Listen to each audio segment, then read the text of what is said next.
Chapter 16. His father's side of the house. A word and a blow, and the blow first. A favorite saying of Judge Wheeler. Boats were plowing the canal when Porteous had it out with Sayward for a new house, befitting their station. "What's the matter with the one we've got?" she asked mildly. "We are not in the woods any more," Porteous reminded her.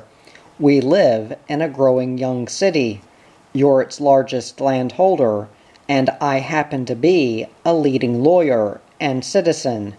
Don't you think we're entitled to more than a cabin to live in?" "It's a double cabin," Sayward pointed out. He just stared at her blankly, and she went on, defending herself. "We don't need much room. Gordon's off, and Kinsey's in the Navy. Resolve's married, and so are Huldah and Sooth. That leaves 5. By the time we'd get a house up, Libby might be married too. That would leave only 4. "The devil plague you, Sayward. It makes no matter if they were all married. Don't you want a respectable place for yourself, if not for me? We're not savages. We've lived long enough in this confounded hole. It was useful in its time. Now it's served its purpose, and should go to some canaler or mill hand." Sayward's eyes threw him a cruel whitish look. She could have reminded him what he lived in when she married him. A rough cabin of buckeye logs, no bigger than a pig pen, far out in the lonesome woods, where he saw no face but his own staring up at him from the run, or heard a voice save his own croaking. But she would not throw that up to him.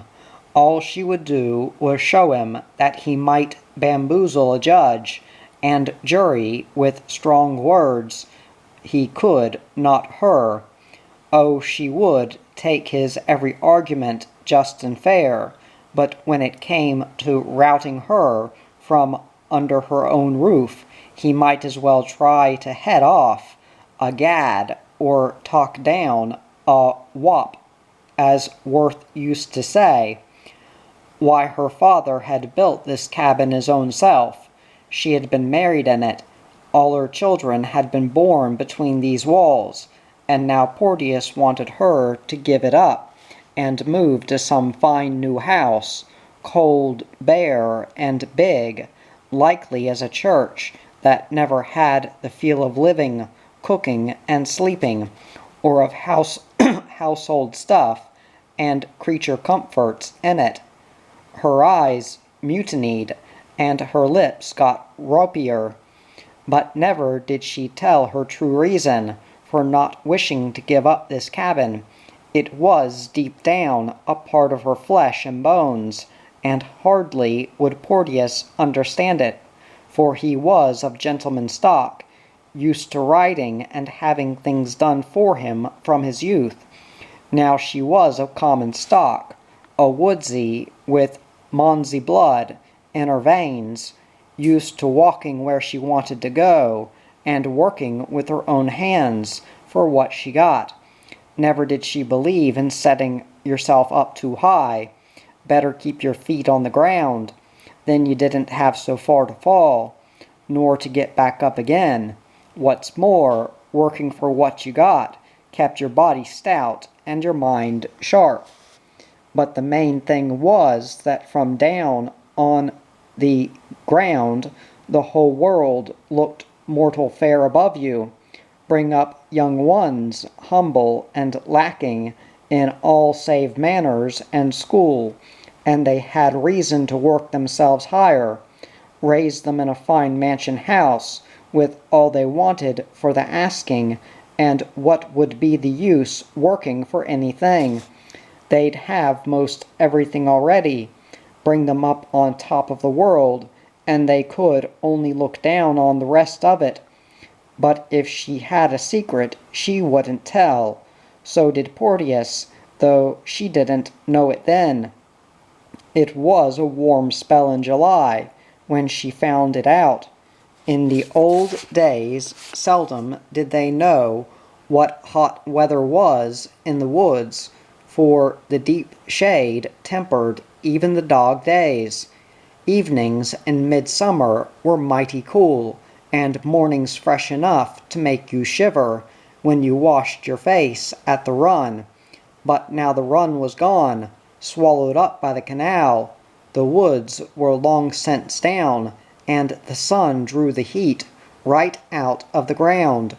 You could look across open lots on a hot day and see it dancing in the air like fat from a griddle. For some time lately she noticed that Porteous stood a little straighter and nobler, like a pillar holding up his community. Always when sober had he carried himself with dignity, but now Jenny told Sayward she met him downtown on the street only yesterday, and he acted toward her like he didn't know where his own behind hung. Sayward wouldn't give into that. He couldn't have been nicer at the house. Of course he was full of sharp and shrewd sayings, of comic fiddle-faddle and jaw-breaking words, but ever polite, if a mite puffed up. This noon he came up the new street for dinner like a 90-foot whole head a-swinging up the canal. Sayward reckoned he must have walked off with some big case at court that had been hanging fire since spring. Only she never heard of it, neither would she ask him. He acted so munificent in his helpings to the younger ones at the table that he had no second helping left for himself, and she was at the fire, frying him more when he spoke. Did I acquaint you, Sayward, with the death of my Aunt Unity near Boston? Sayward kept her face turned. Never had she even known that he had an Aunt Unity, or any other kin for that matter, save the little George Roebuck had once told her. Indeed, for all Porteous let on, he had neither father nor mother, but was born grown up like a mushroom, nowhere in sight one minute, and the next there it stands, with the ground broke away around it, under a buttonwood tree. She turned and saw him proud and pleased as Louder's Milk's hound bitch that reached her head in their oven and ate the roast. I feel sorry for you and your Aunt Unity, she said, sober, and added, I'd reckon you'd be still more so, being it's your own flesh and blood, or at least by marriage. His eye gave her that flicker of sharp respect it did at times when she caught him napping. I was indeed shocked and grieved at the time he told her, but I hadn't seen her for many years. Also I've known of her death for some time, since February, in fact. So he kept it back all this time, Sayward thought, turning the slice of ham she had for him in the long-handled pan. She let it rest on the coals while she got his plate from the table. The girls in Chauncey sat with eyes glued on their pappy, ears big as pitchers. Neither had they known about the one who died, though she was their own great-aunt. Sayward didn't mind it so much never telling her, for she was only a Luckett and a Woodsy, but she shouldn't easy forgive him for not telling his children of their own blood relation. Right now Sayward saw how he held them all on tenter hooks, as long as he could. Oh, he was the master hand for that, she thought. to get witness and jury under his thumb in court, and then hold them spellbound, keeping back something they wished to know, bringing out some shocking or tantalizing words, then halting to let the meaning sink in before he said more, till you could hardly sit on the bench, they said, for excitement.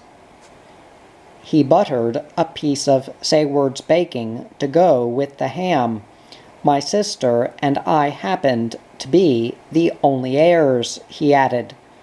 Dry as dust, for you didn't have to speak strong when you said anything like that.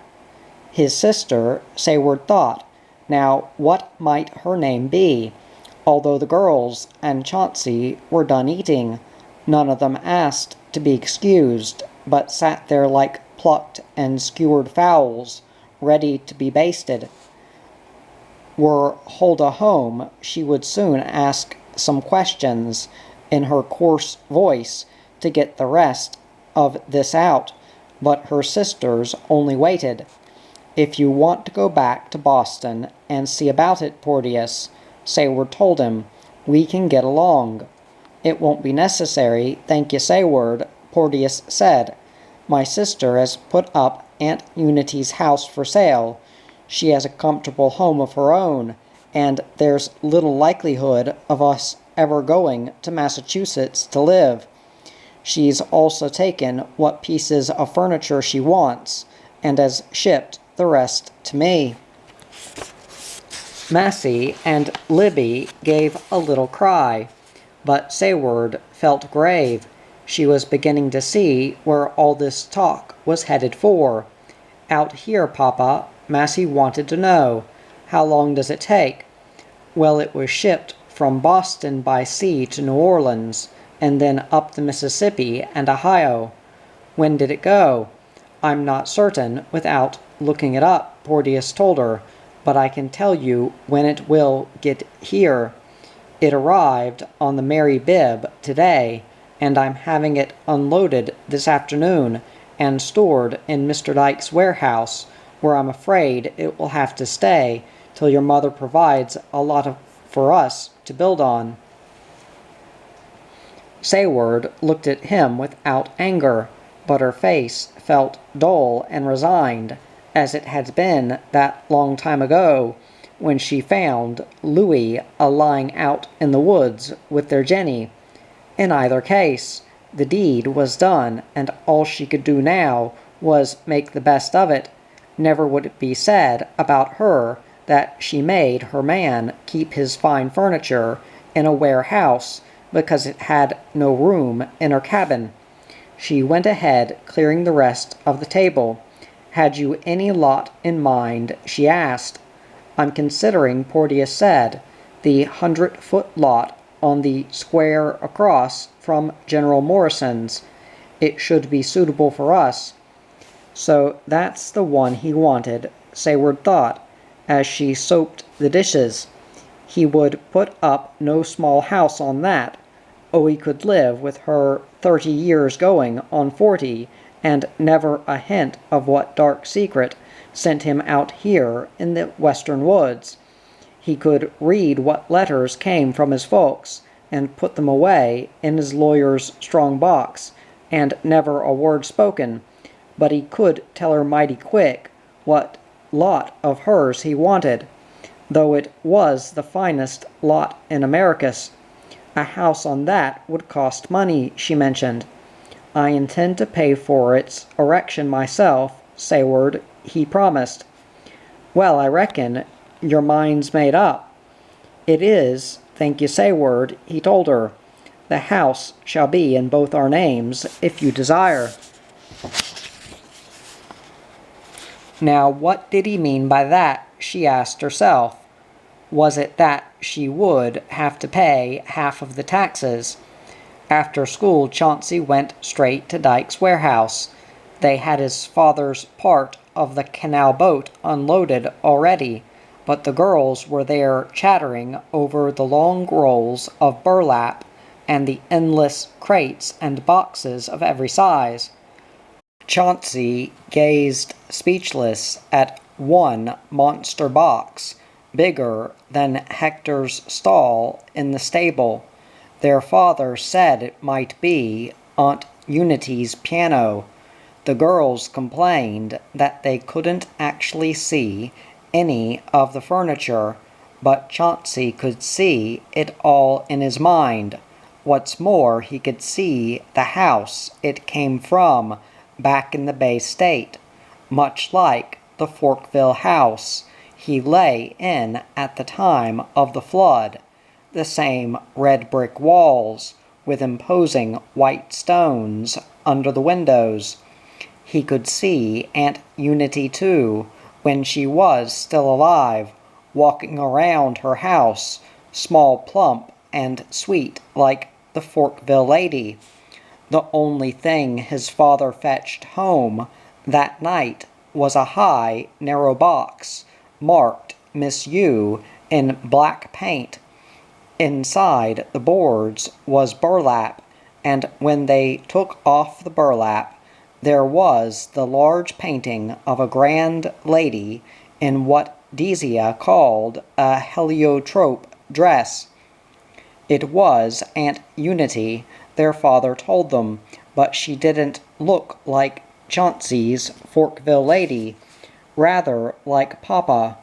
Everybody who came in the house and saw it said so. The same bushy hair and fiery green eyes. She even sat on her chair like he did, noble and firm. They hung the painting up on the front room wall, and whichever side of the room Chauncey went to, the eyes followed him. That painting was the girl's pride. Sometimes Chauncey would sit there studying it, and before he knew it, he would be in the same room as the picture back in the Bay State.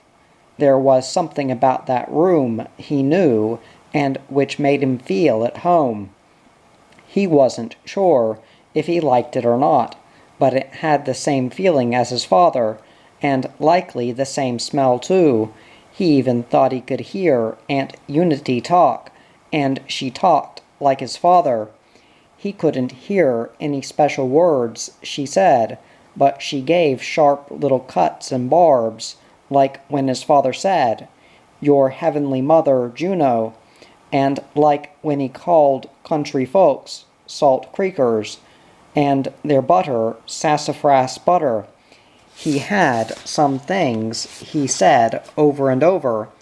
If he didn't like a man, he would say, "A pestilent fellow." On the other hand, if he looked up to him, he might say, "Fear is a stranger to his bosom," or add to the courage of the lion the sagacity of the fox. "Give me a Jefferson or a Clay man," he would say, never a Polk, Jackson, or Van Buren.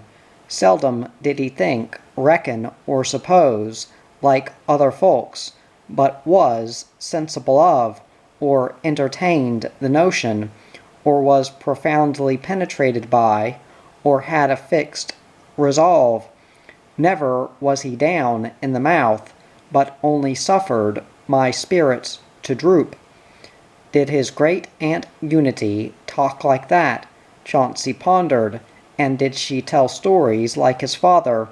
For instance, the one he told lately about Polly Becker, of the White Horse Tavern in Tateville.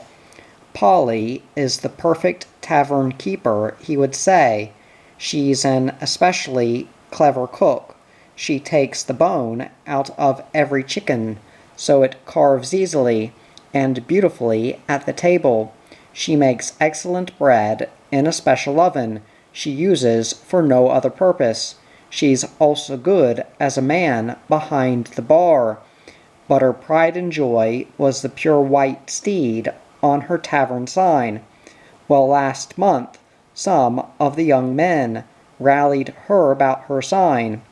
What did she mean calling her place the White Horse Tavern?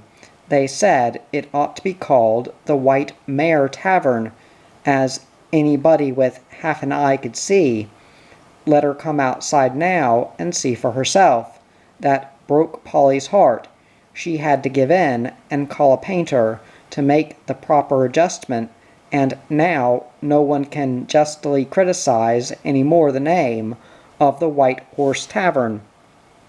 The ladies usually blushed, and the men chuckled whenever his father told the story. Looking at Aunt Unity, Chauncey wondered if she had liked to tell stories like that, dressed in her heliotrope gown and sitting in her fine parlor back in the Bay State. Chapter 17. Not Long for This World. I hear a voice you cannot hear, which says I must not stay. I see a hand you cannot see, which beckons me away. T. Tickle, inscription in italics, on gravestone of Gerda Wheeler. For a while, when Porteous wanted to take a dig at Sayward, he would call her Granny, but Sayward didn't mind.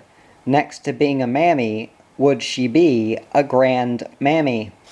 Her first grandchild was Resolve's and Faye's babe, named Henry William, after his grandfather Morrison. He was a smart little fellow, with a big nose, from the day he was born, and eyes that looked like they knew already what a shilling was, and how many silver levies and fips could be cut from it. It wasn't long till he had a little sister they called Mary Leah. Then Sooth came along with the first of her close-together brood. Oh, till her children got through, Sayward was to be a granny a dozen times over. She loved them all. Every last one was the apple of her eye. The sun rose and set on one like the other, for she was bound she'd be even-handed, alike to children and grandchildren, but you couldn't always carry through what you made out to do. Certain young ones had a way of crawling unwanted in your heart, like they did sometimes in your womb. Now, wasn't it strange that the least likely of all should turn out to be her favorite? The first time Sayward heard that Effie was having a baby, she didn't know what to think. Knowing Effie, how could she ever tell was this Gourdon's child, or some other man's? Perhaps the one Gourdon had slain in bed with her. Just the same, she felt it her bounden duty to go out there, for she owed only an extra debt to the child if Gourdon had robbed it of its father. Besides, there was some small chance that Effie had news from Gourdon, but Effie said she hadn't a scrap of word from him, nor was she likely to, and what was she to do now that she was to bear Gourdon's child, and how would she raise it without a father to keep it in clothes and rations? Sayward looked mighty sober. If Effie was having a baby, it must have a long time to go yet, for she gave not the slightest sign. Also it would be to Effie's advantage to have the Wheelers acknowledge it as their own flesh and blood, but the more Effie kept sniffling and claiming it Gourdon's, and the higher the stack of Bibles she said she would swear it on, the less stock Sayward took in her, though she said nothing. She thought from the fuss Effie made she'd surely send her word when the baby came. But no, not so. though Jenny fetched news that a girl child had been born to Gordon's woman. Now why did Effie hold off letting her know? Sayward wondered. Jenny said she heard the child was the image of somebody else than Gordon, and that was likely why Effie didn't want Sayward to come out and see it. Sayward felt a strong temptation to take the easiest way and not go out at all. She had knitted a tiny jacket from her softest fleece for the baby. She could send that out with Desia or Massey and make an end to it. Now this is enough holding back, she flared at herself one day. That poor little thing can't help who was its pap, or if it was conceived in sin. I'm a-goin' out tomorrow. She'd have blamed herself all her life if she hadn't, for when she got there and saw the babe, something went through her like the corn cutter that sliced off Gordon's finger. Had she seen that babe in Afriky or the coast of Norway, she'd have known it as her own flesh and blood. The tiny face and eyes had a stamp on them as plain as her girl's clothes, hanging on their pegs in the cabin. It was a mighty pert and independent look, peering out from inside that tiny skull. A certain knowing way that had been in her sister Sully, who got lost in the woods, and in her own first girl child. Sully, who was burned to her death running from the soap kettle. You'd think that would have been the last of it, but here that look had cropped up again in this bundle of flesh of the third generation. How it got here was a mystery and a wonder to Sayward. It must be that a look like hers could keep floating around in the bloodstream. First in one body, then in another, get carried around here and yon all these years, through cold and hot, sickness and famine, never getting lost in blood, letting or finger chopping, coming all the way from old Grandmam Powley, who could say such spunky things when you'd least expect them, back along the Conestoga in Pennsylvania. The first thing flew into Sayward's mind was the fear that by some mischance Effie might call her Sully. Gordon must have told her the stories of what happened to his aunt and sister, and Effie might think to please the Wheelers by giving the child that name. Sayward didn't believe in signs and superstitions, but just the same, twice had the name turned up unlucky in her lifetime. Where there were two, her mother always said, there'd be three. Besides, what would be the use saddling a bad token like that around a helpless little girl child's neck, when there were 1,000 names in the world to pick from? Sound and hearty names like Sarah, Betsy, and Susanna, and fancy names like Rosemary, Jobiana, and Eleanor. It made her feel good when Effie said she was calling her Guerda. Now wasn't that a nice name? Sayward told herself on the way home. Effie had surprised her.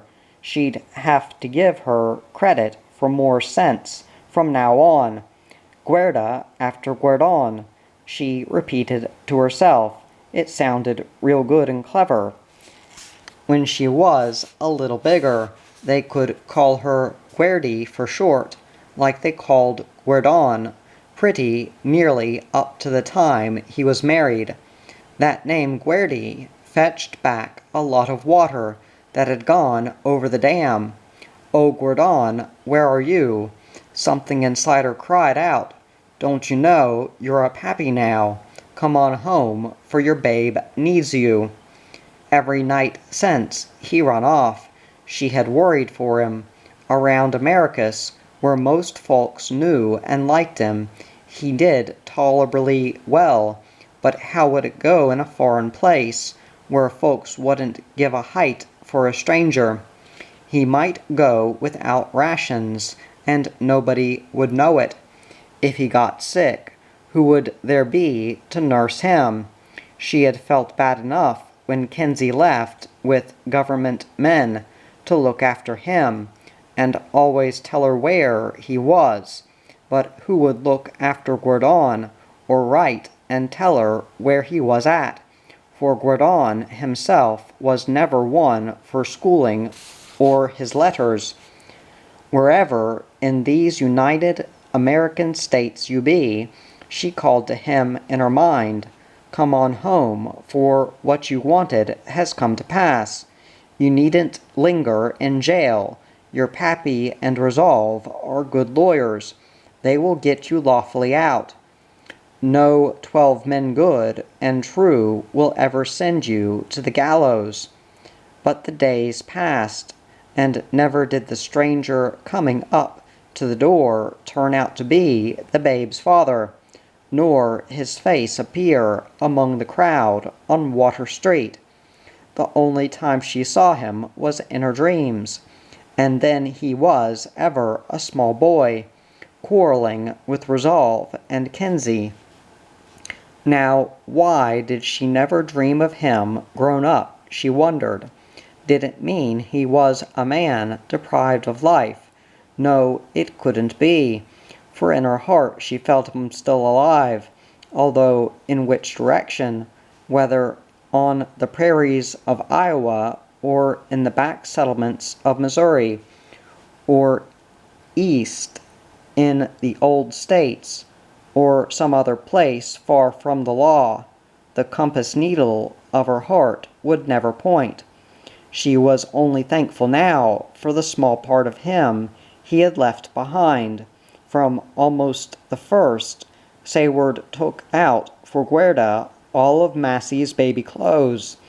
When she was 1 year old, she was fetched on a visit to the Wheelers, and after that she was at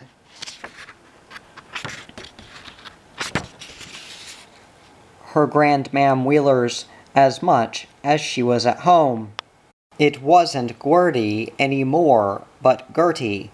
Even Porteous was taken with her, and liked to rally her at the table.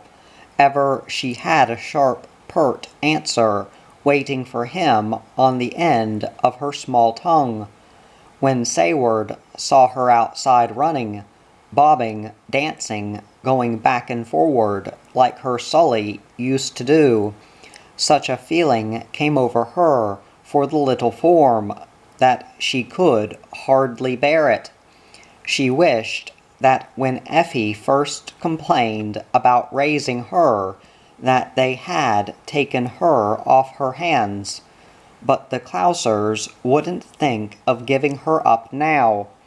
Sayward fretted somewhat the life the tot had to live in Fishtown. To offset it a little, she took her along to church whenever she could, and had Deesia tell her Bible stories. Then she wished she hadn't. One Sunday, Preacher Harbaugh preached fire and damnation against women who paid too much attention to frills and ruffles on their dresses, when what they should wear was the humility and meekness of the Lord's commandments. The next morning Libby caught Gertie on the loft with the big shears and Libby's best dress. She was cutting off the ruffles and bows, and fought like a bob kitten to hold onto those shears. "The Lord don't want no fancy fixin's on your gown," she kept hollering, "and I'm a-going to cut them off like he said."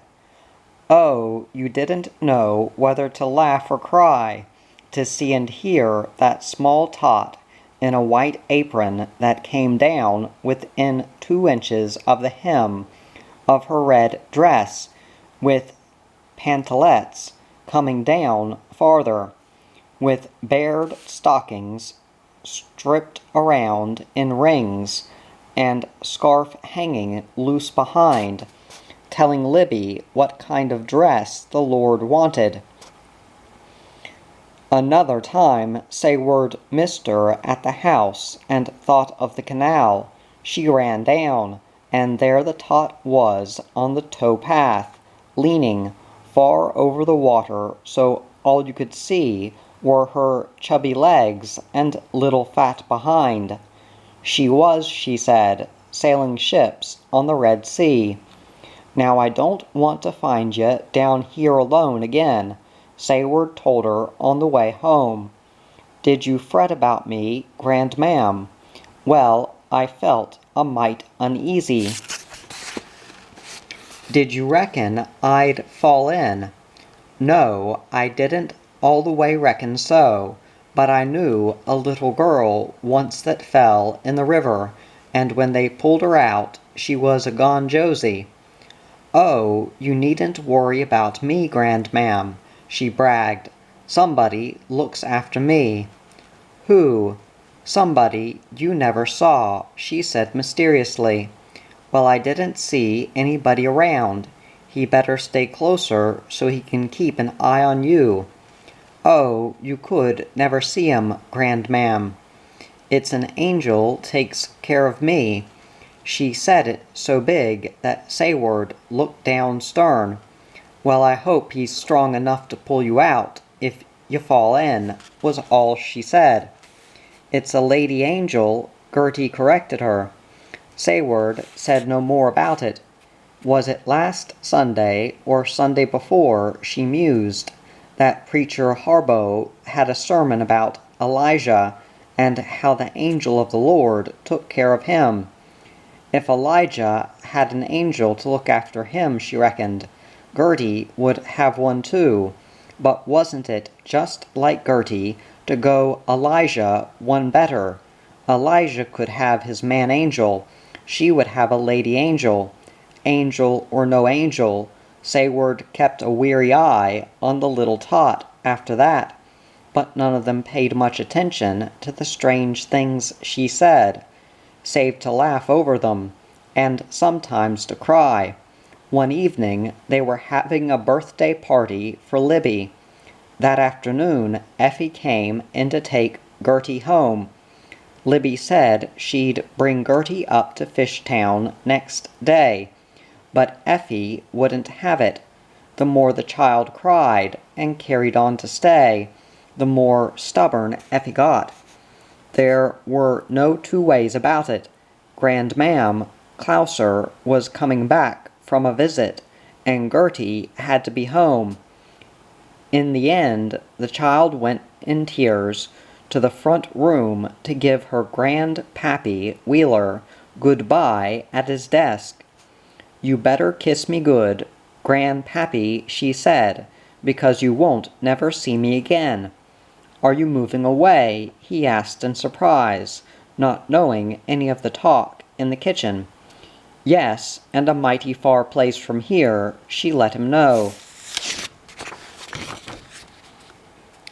When are you going? I daren't tell, it's a secret, she said, but it's pretty soon, they told me. Porteous came along out to the kitchen to ask Effie where they were moving. Effie said angrily it was one of Gertie's notions, that there wasn't a particle of truth in it, and Sayward for once was inclined to agree with Effie, for she noticed that Gertie gave good-bye to none of them save Porteous. That was a Thursday. Friday night a week, Libby came in and said she heard Gertie was down with a throat distemper. Early Saturday morning, Sayward killed a chicken, dressed it, and put it on to boil. Right afternoon dinner, she took a kettle of hot broth and some of the white meat out for Gertie. She took Massie along. When they got to the Clouser shack, Gertie lay in bed reading out loud to some neighbor children from the book her Grandpappy Wheeler gave her last Christmas. Oh, she could hardly tell one letter from the other, though you would hardly know it to hear her read. She knew that book by heart, but she threw it away quick once she saw who was there. "I won't be sick long, grandma'am," she promised. "The angel said I could get up Sunday and run out." But though she tried hard, she couldn't drink any of the warm broth. She claimed her throat wouldn't let her swallow. "Why don't you eat it, ma'am?" Effie said to her fat and grinning mother.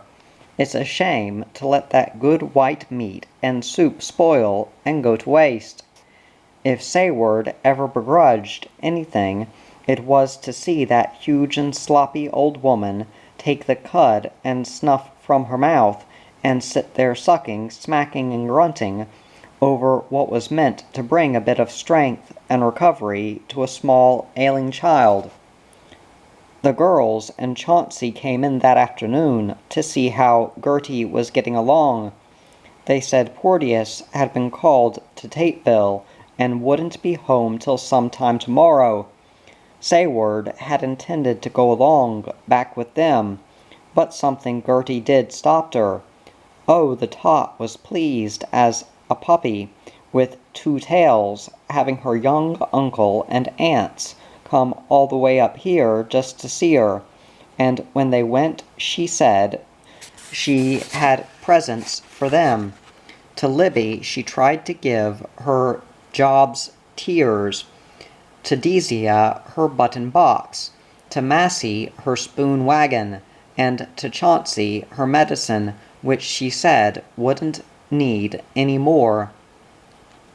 Now, why did that make Sayward uneasy? She told them they could go on home, she would come later. She didn't go after supper either. Oh, she never saw a sick and wasted child with more signs of getting better. She kept chattering away to her grandmam, and when Sayward said it would be better for her throat if she kept still, she rapped out tunes with her knuckles on the headboard, and had her grandmam try to guess what they were. And yet Sayward stayed. She told Effie and Grandmam Clouser they could lay down and get some rest if they wanted. She would stay up with Gertie and sleep on a chair, and that's what she did, taking a short nap now and then. About 10 o'clock, when it was time for the medicine, Sayward got the candle from the mantel, but when she fetched it close to Gertie, she stopped short.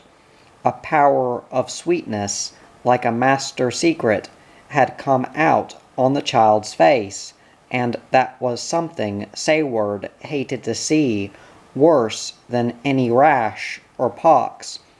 More than once had she seen that look before, and never had she known it to be long for this world. She went straight to Effie to wake her up and send her for the doctor. "If the new doctor can't come, get the old," she said. "Tell him I'm here and that I'll pay for it." About 11 there was the sound of a gig, and it was Effie with Dr. Pearsall. He came in the room, a slow old England man, greeting Sayward with respect, paying no attention to the fat and chattering Grandmam Clouser. Sayward watched him and didn't like what she saw presently in his good eye. Some folks wouldn't have him, complaining he had been a king's man, and lost that eye as a boy on the wrong side of the Revolution. But that didn't matter to Sayward if he could help Gertie. He still wore his clothes, old style, like Colonel Sutphen, and few others. His hair, long and silvery, hung tied with a ribbon. He ordered Effie to pull a chair by the bed. For him, like she was a servant, but to Gertie he was kindness itself. When she couldn't swallow, his powder spilling the white foaming water on his coat sleeve and the bedclothes, he never reproached her, but sat the chair by her side like a magistrate, his legs crossed, his single eye fixed on the small face, one hand on the smaller pulse, the other regularly switching his long key. Now and then his white fingers would feel and knead the child's neck. Then they would go back to the pulse and key again. Sayward had no idea an hour had passed when he turned on her in the candlelight, a face that told her what she must know. Suddenly the clock struck 12, though you had to count fast to tell it. Sayward remembered with a touch of horror what Gertie had said, that on Sunday the angel said she could get up and run out. A curious shiver ran up her backbone. Could it be there was any truth in this wild talk of Gertie's about an angel? Other things she had given no thought to at the time swarmed in her mind, like whenever she sent the child on an errand. Gertie would ask so serious, "What will you do, grandmam, when I'm not here to help you?" And the time a canaller told her how the small tyke cried to his boy not to beat the poor mules so. The boy told her to mind her own business, but she stood right up to him, and what she preached, he said, was good as a sermon. She called him a sinner, but said she'd ask the Lord to forgive him when she went to heaven. Sayward could tell nothing from the doctor's face now, but the switching of the key was going slower and slower. After a while it stopped, and Dr. Purcell laid down the small wrist. "Oh, Gordon," Sayward called silently from the depths of her heart, "it's no use to come back now, for you have no babe asking about her pappy any more." The sun was coming up when Sayward made her way home, but her face stayed set and cruel. A good many had she known who had to die, but never anyone who made such small fuss as Gertie did, like she was just going on a visit. Was she really out of her sick bed now, Sayward wondered, or running and playing like she claimed the angel had said? Maybe she was, but though Sayward looked hard, never had she seen her get up and run out the door or rise to heaven either, save when her grandmammy's loving hands straightened the tiny limbs and closed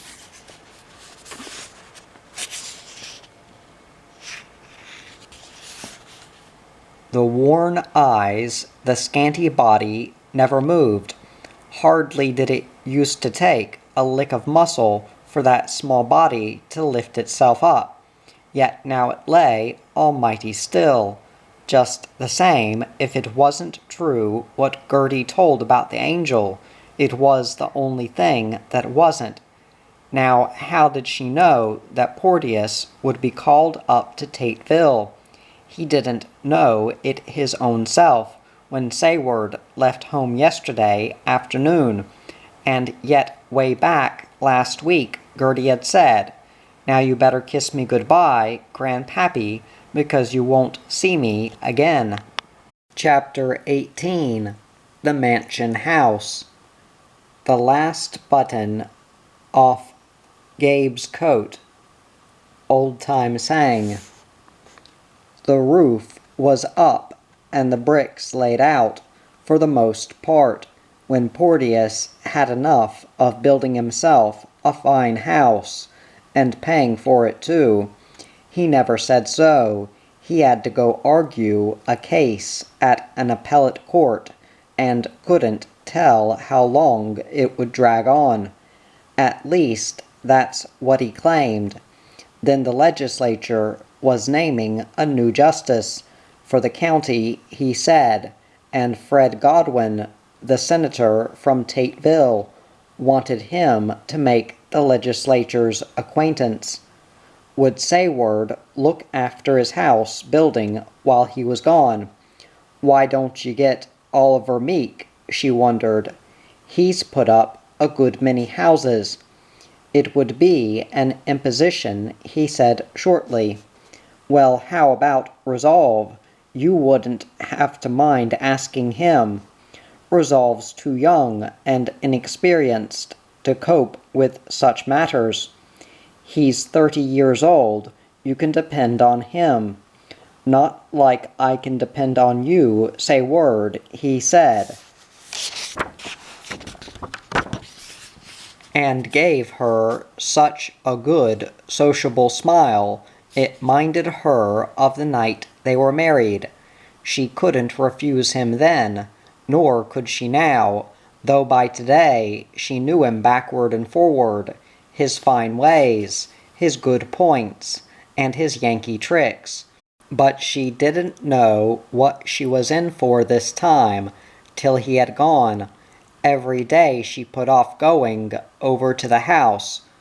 Gowan was a master carpenter, and no one had put up finer houses in Americus and Tateville. He took care of most everything, Porteous said, drawing the plans, writing the bills of lumber, making contracts with masons and plasterer, and overseeing the labors. None could handle a T-square or triangle like he could, but his crew of journeymen, carpenters, did the work. His wood carver had been busy all summer on the fine Pennsylvania pine that came down the Ohio for the doorway and chimney pieces.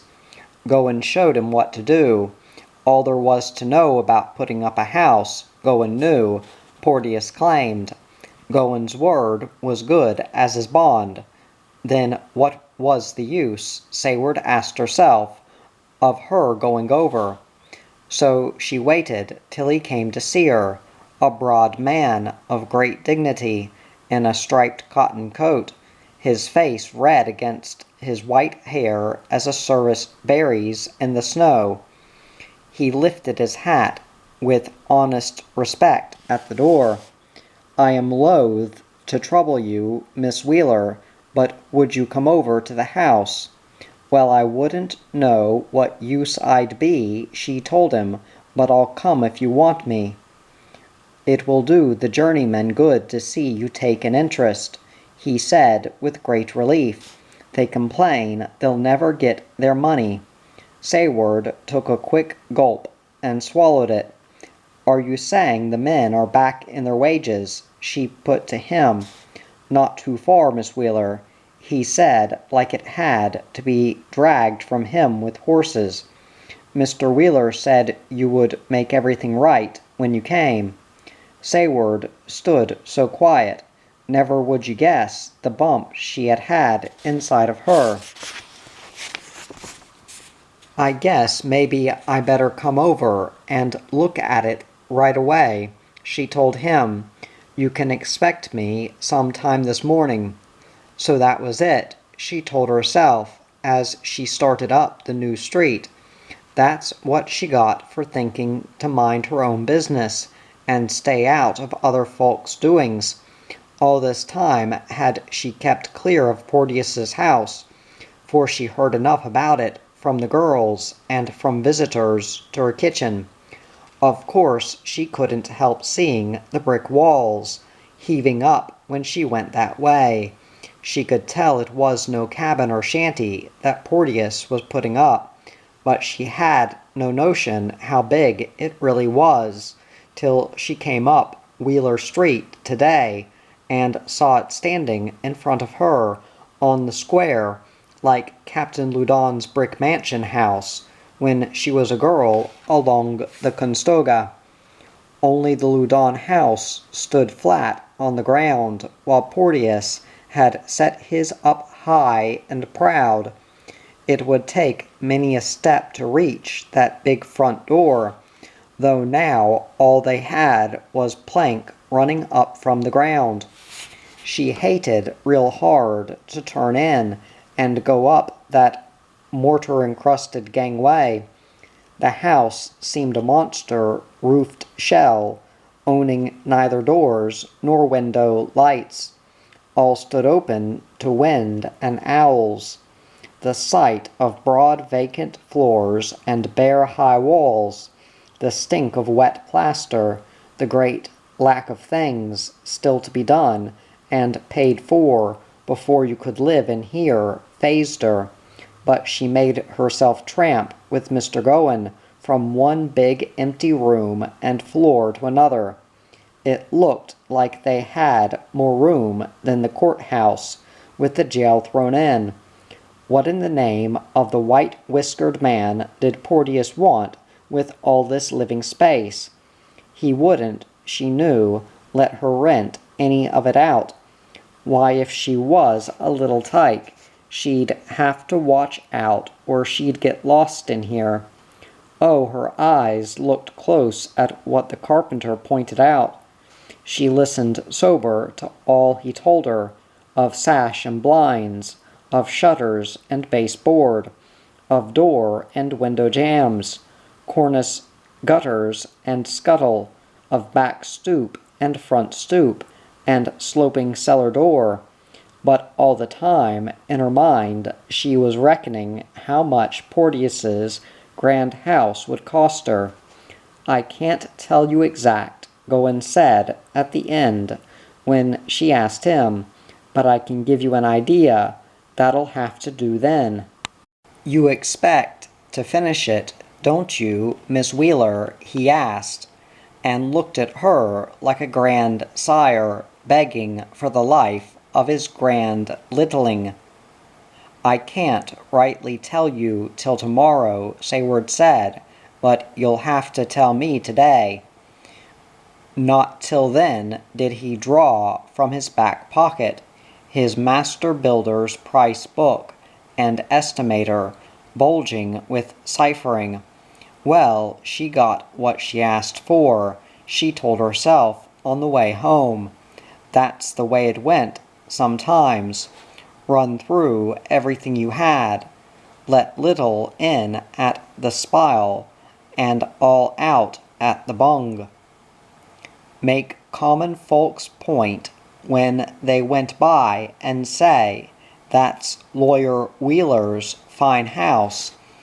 Make Tony folks a little less proud when they came calling, a-climbing marble steps to a hall wide enough to drive a 4-horse wagon through, and stairs running up and up like they went to a church belfry. Wasn't it curious, Sayward thought, how some folks had to bamboozle other folks with the clothes they wore, or strike them all in a heap with the grand house they lived in.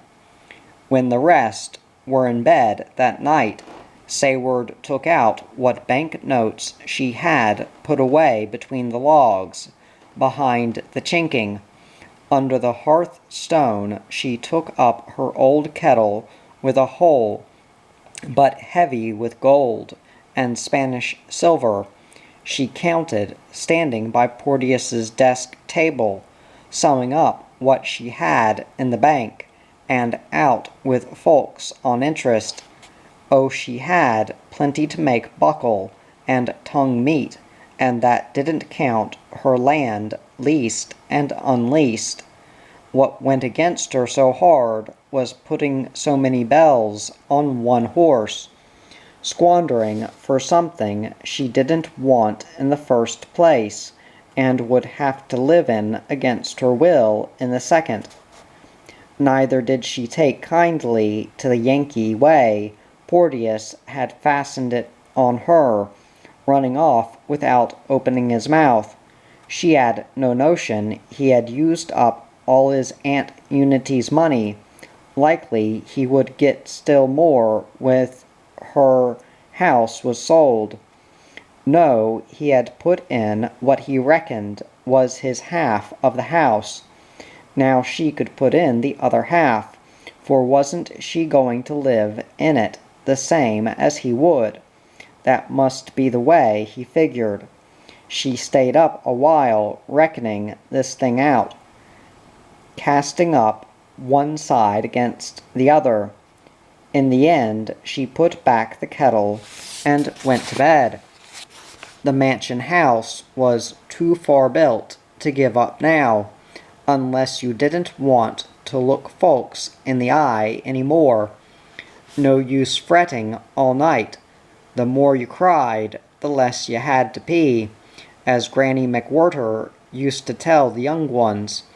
If Porteous wouldn't pay his honest debts, she would have to, a little slowly perhaps, one at a time, like lawyers went to heaven, and if it took all she had to lay her hands on, she'd have to spit on them and take a fresh holt. Porteous came home in a fortnight, but the house took nigh onto 2 years to finish. The staircase alone swallowed up 4 months with its treads, risers, posts, and handrail. Porteous was back home a good while before the house was done, but never did he take over again. He had no time, now that he was a judge, he claimed, looking at her when he said it like he wanted her to see what his fine house had brought him already. He acted like he was glad enough to let her bear the brunt, now that she couldn't strike down any of the walls or rooms, but would have to accept them without mutiny. Sayward let him shirk, satisfied to do the rest to suit her. The woodwork inside and out she had painted white. It would take more dusting and scrubbing to keep clean, but Gowan told her this was the color Porteous wanted. In those matters Porteous had been unwise not to speak to Gowan about. She used her own good sense, choosing the plainer when Gowan assented and fetching in Fay and Resolve for their opinion when he didn't. Gowan was a great help on one hand, and a thorn in her side on the other, knowing all the fine houses he did and how they had been built inside and out. Now, in the Maclay house in Pennsylvania, he would say, or if I could show you General Gregg's house in Kentucky. Little by little, she let herself be pounded or cajoled into wallpaper or mortise locks, inside shutters, and plenty other things she did not know much about, but had to put in for Resolve, Huldah, Sooth, or Gowan, even though they would not live there. The moving she put off till the very last. The truth was she hated to leave the cabin.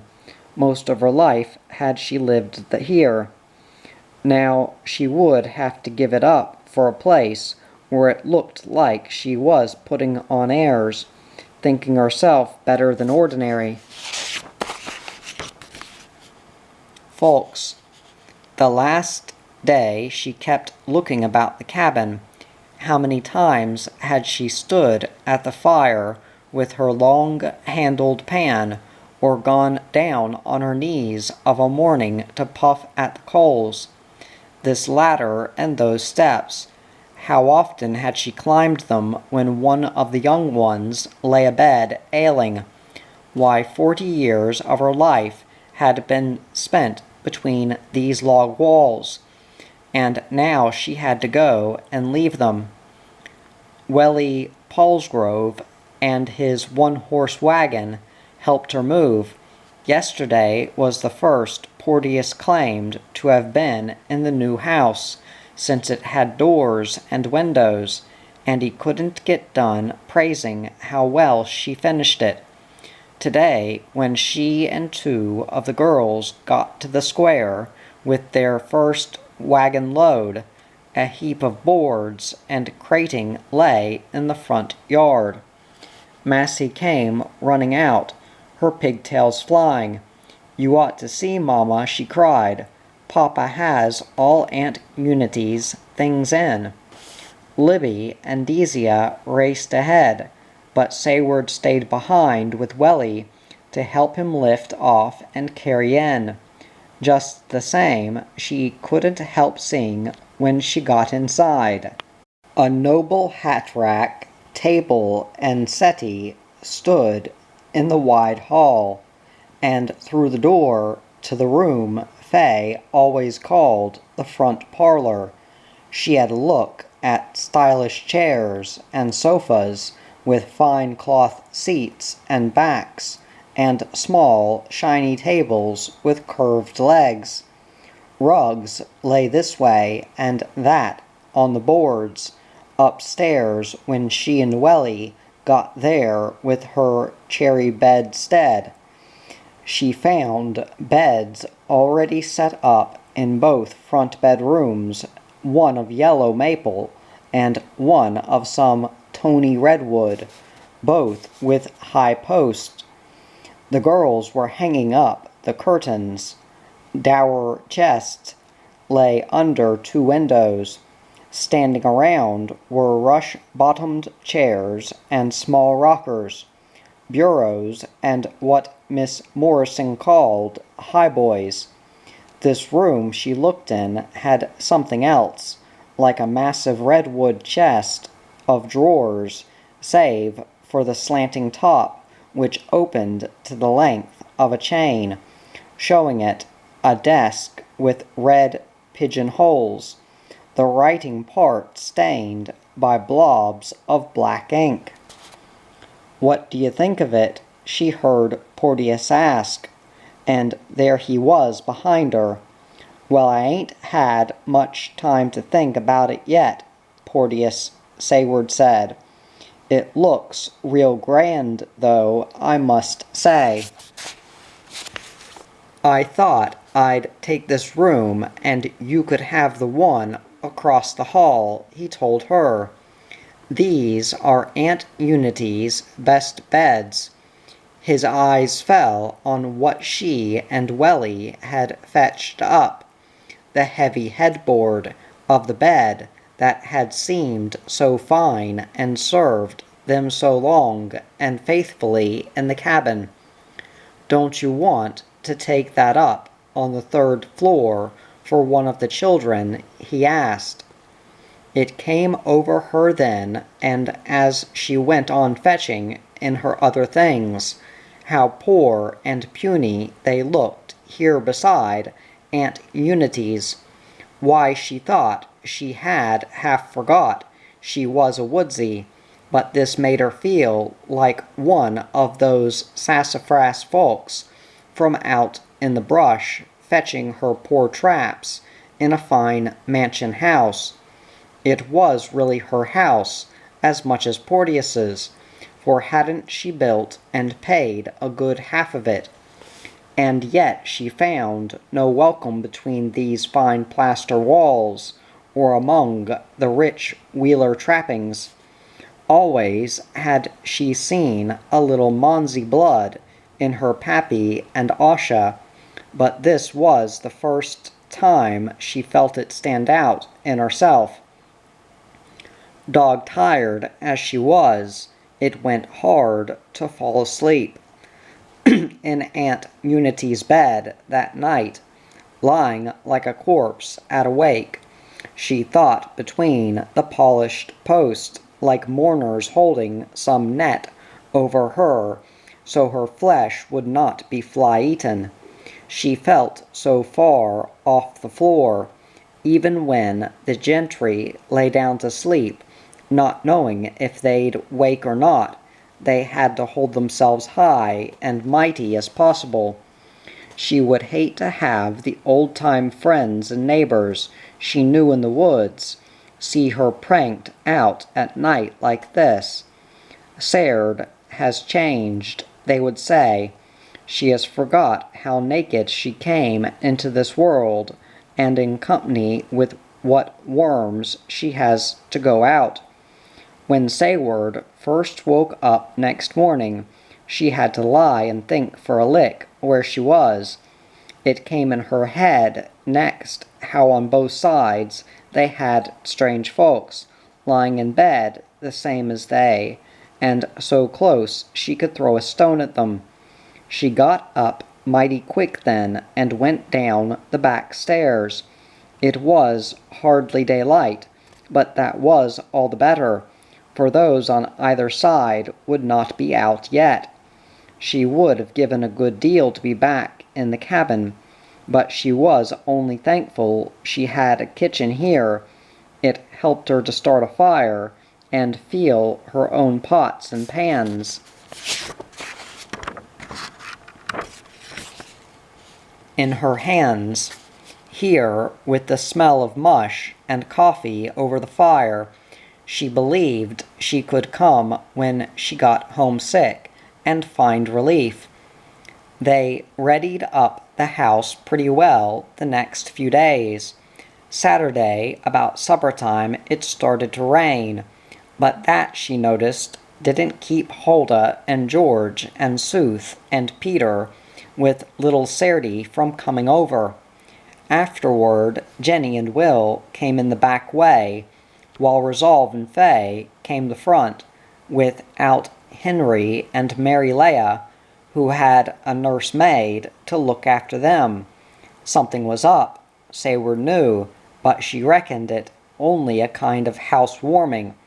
Not till she saw this man at the door in reddish sideburns, very wide at the bottom, and in the high choking collar and multiple buttons of a junior officer in the Navy, did she guess. "Kinsey," she called out in that strange hollow voice she'd heard her mother use when she was so beat out.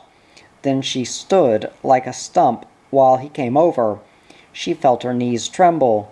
Could this grown-up officer, who held himself so easy and strong, be the freckle-faced boy that rode east on horseback those years ago, and had been all over the world since? Now how could he have got here at such a good time? It must be the girls, and Porteous had been keeping him posted, for he landed the first week they were in the new house.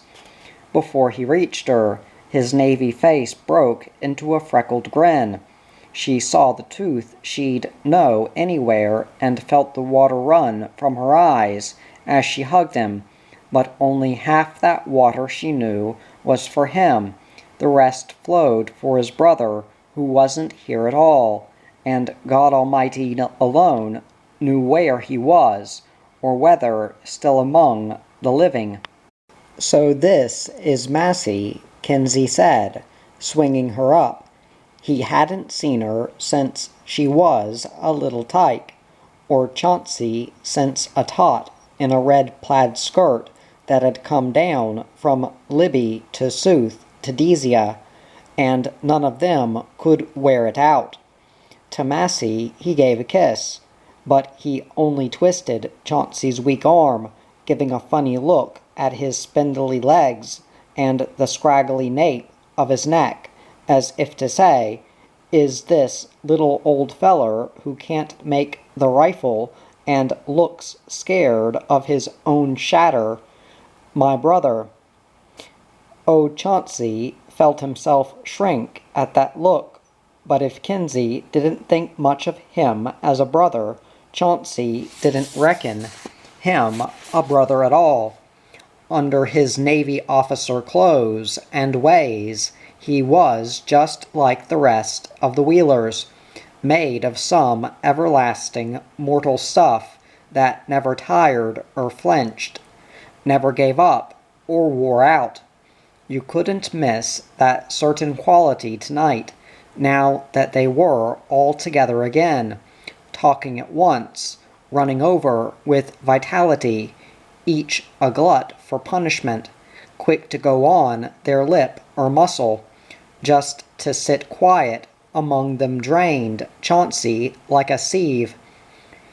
He didn't mind hearing it was past his and Massie's bedtime. Up in his room on the 3rd floor, he could still hear what his father called the Luckett Indian whoop.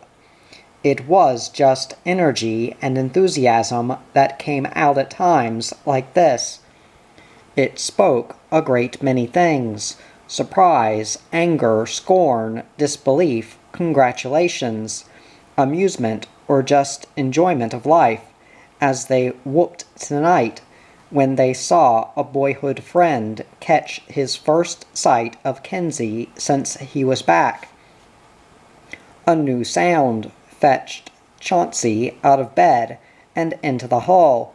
Faint light came up the 3rd floor stairs, and a rich sound with it. Somebody was touching Aunt Unity's piano. The boy leaned over the banister. He could look down the deep well of stairs to the reddish whale oil light in the hall. He could see a green strip of carpet, the edge of the table and settee. It might be Fay showing Sooth how to play, he thought. First would come sure rich notes, then after a little slower and less certain ones. If that was Sooth, she was catching on fast. The sure hands played again. They ran among strange keys, and worked out chords that made Chauncey stand stock still, his bare toes gripping a banister post. He held his breath, trying to hold his emotion. The music changed to another part, came back to the first part again, just as it reached the most beautiful part of all.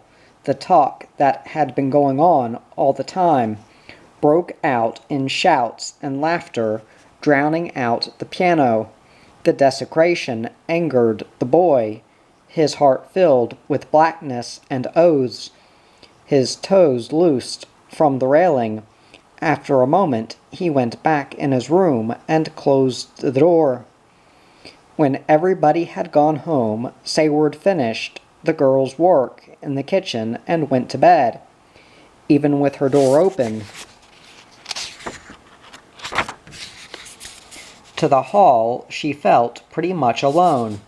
It seemed so far from Kenzie and everybody else in this big house. In the cabin they all had lived and slept close together, but she might as well get used to it. For the rest of her life, this would likely be her lot. Porteous was willing enough for her to sleep alone for style's sake. Now, though he had raised sand when she had done the same thing in the cabin. She set a spool under one of her windows and went to bed. Gowan had made these walls tight as the bottom of a new kettle. It seemed town folks thought the night air poisonous and wanted to keep it out, but she slept out many a night and it never hurt her, poisoned or no poison. She liked the night air.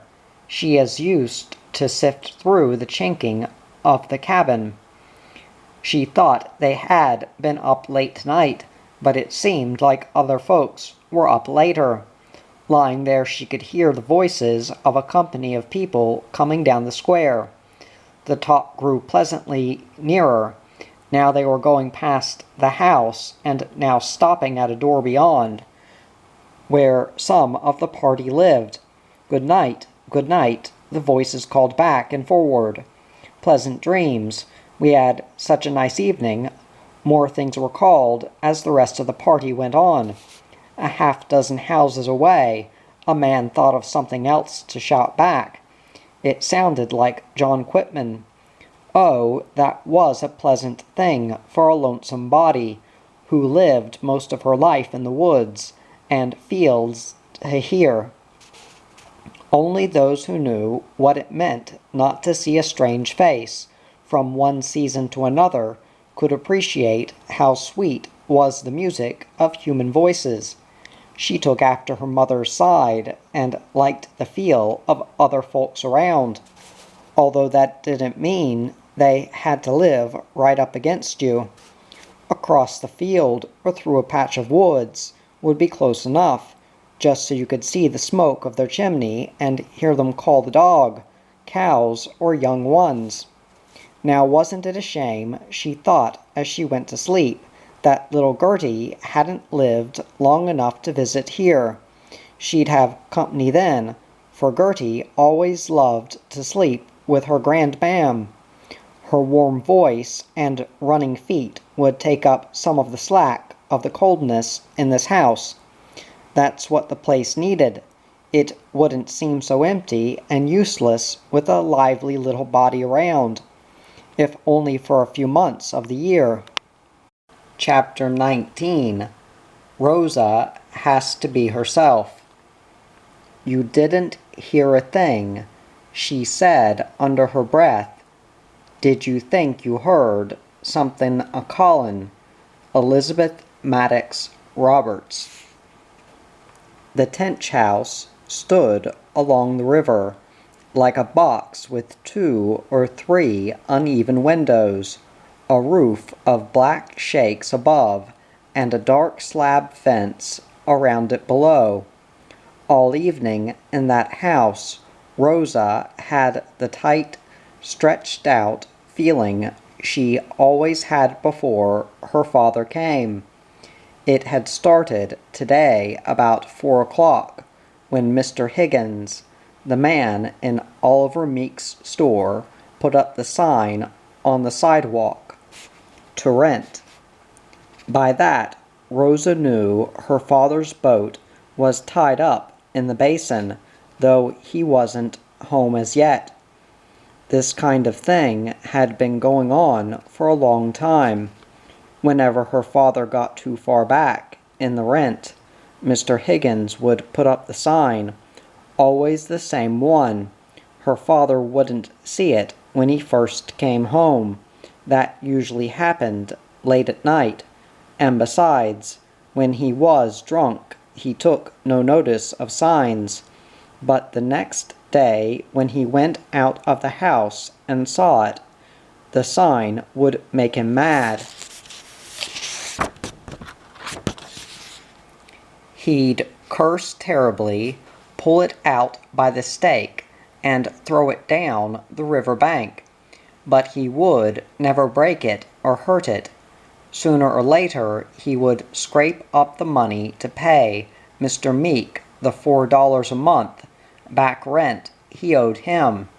After a while, Mr. Higgins would come up and get the sign and take it back to the store.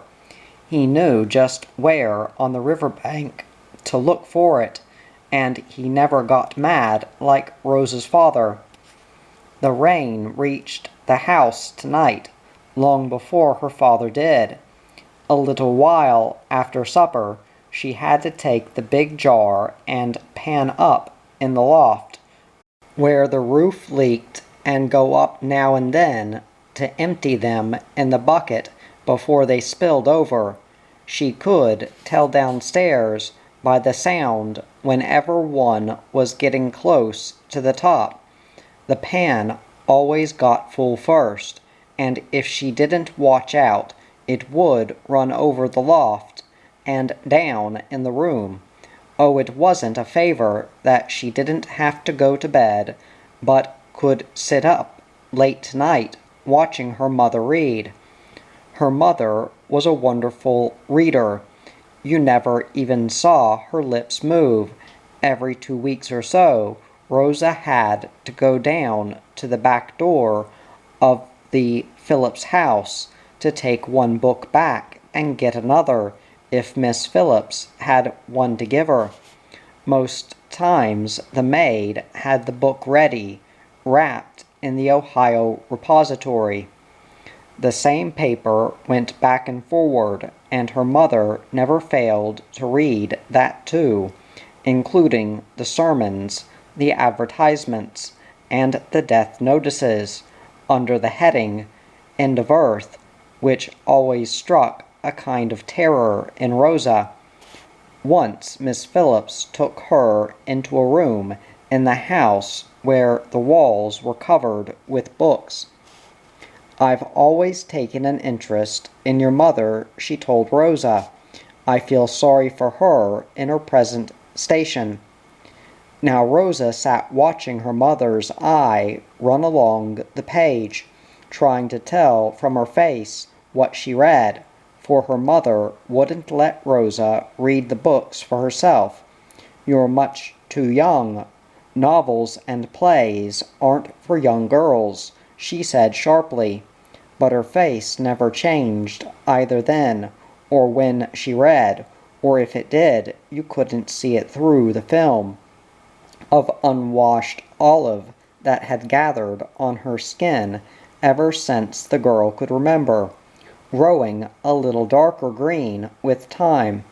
But sometimes, as her mother read, her eyes would dilate and gather, the light in them would heighten, and the pupils deepen so Rosa could look far back in them. And after a moment she seemed to be in there herself, with the bright, mysterious light of the story all around her, with things happening to the right and left, but never could Rosa quite tell what they were, for you couldn't see, just feel them, and they had no shape save shadows. All of a sudden she found herself sitting up in her chair. She heard them bringing her father home. It was still early, and fear, like a dark flame, threatened her. She knew it was her father, for she could hear his voice. No one ever brought him home before that she could remember. He came by himself, very late, as a rule. No matter how much he drank, nobody needed to help him, and yet it sounded like there were two men with him tonight. They came stumbling up on the porch, and her father opened the door. Something flew into Rosa then, for he had a great rag stained with blood around his head. The men with him would come no farther than the doorway.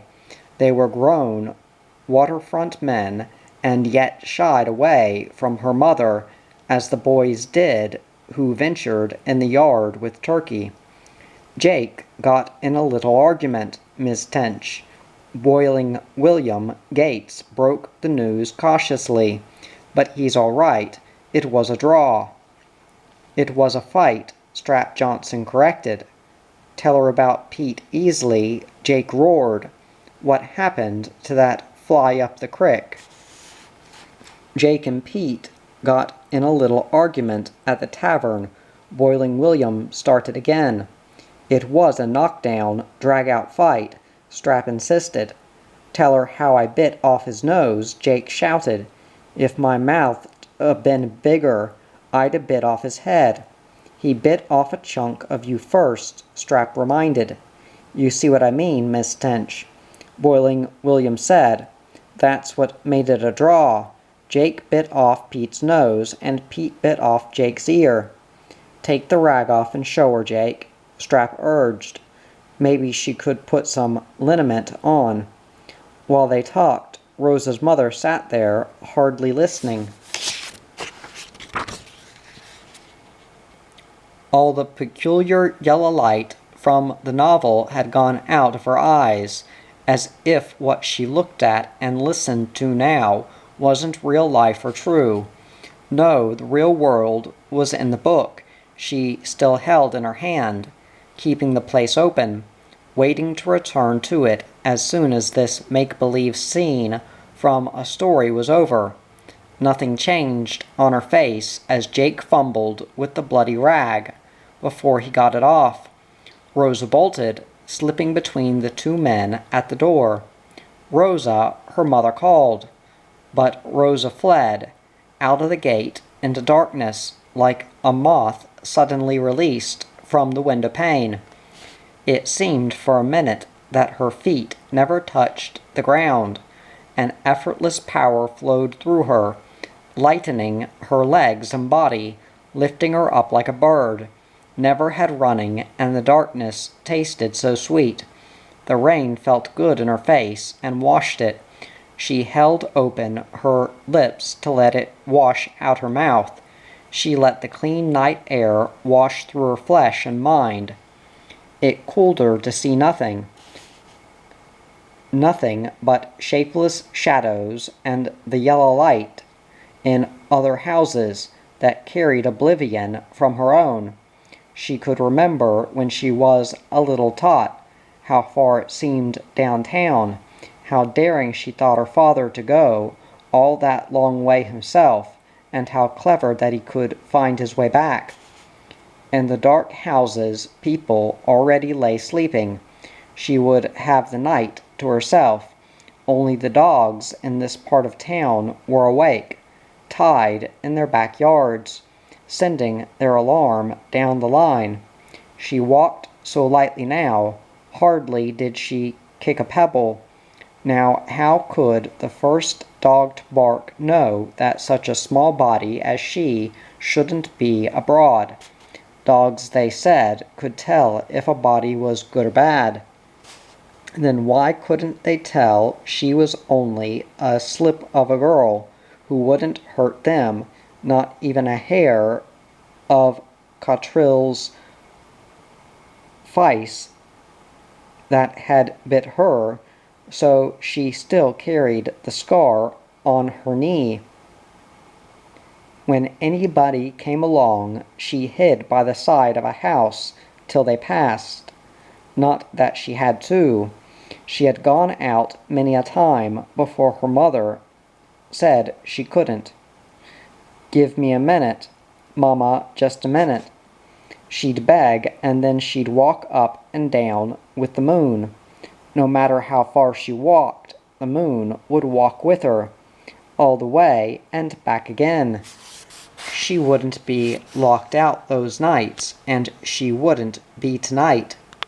Never from one year to another did her mother bar the door, for nobody dared come in their house, even in the daytime.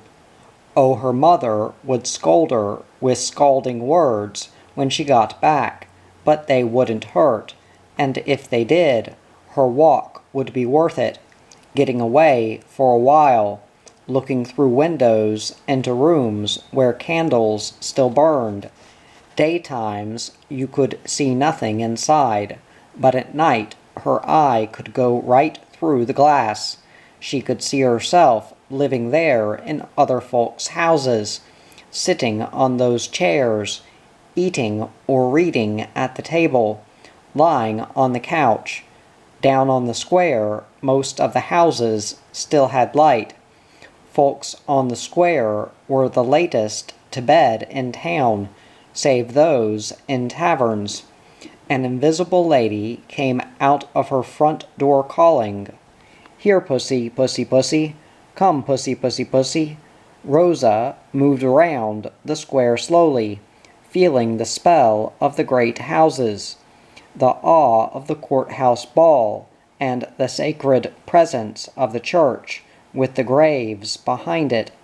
That was Judge Wheeler's new mansion house, standing so high on its white marble steps. 9 regular steps it had, and a little step at the top to go to the front door. Why did they have the little step, she wondered.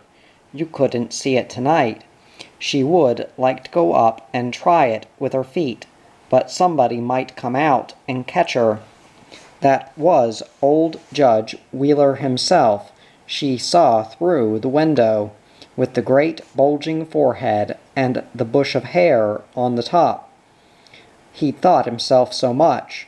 Her father said he had been his lawyer, yet never would he look at her when he went by on the street, his big head down, his brows drawn over some weighty matter, the green bag in his hand.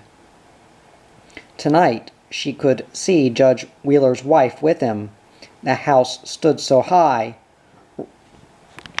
Rosa could only see the top of her head. She was the plainest woman on the square and the richest. She was part Indian, they said.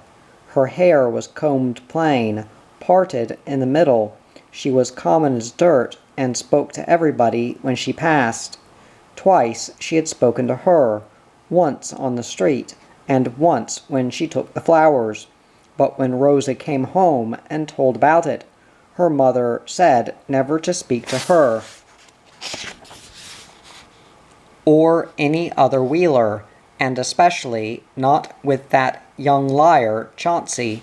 Better had she crossed the street when she saw a deceitful Wheeler coming. Wasn't it a strange thing about people in this world? Why they were themselves, and why you were the person you were.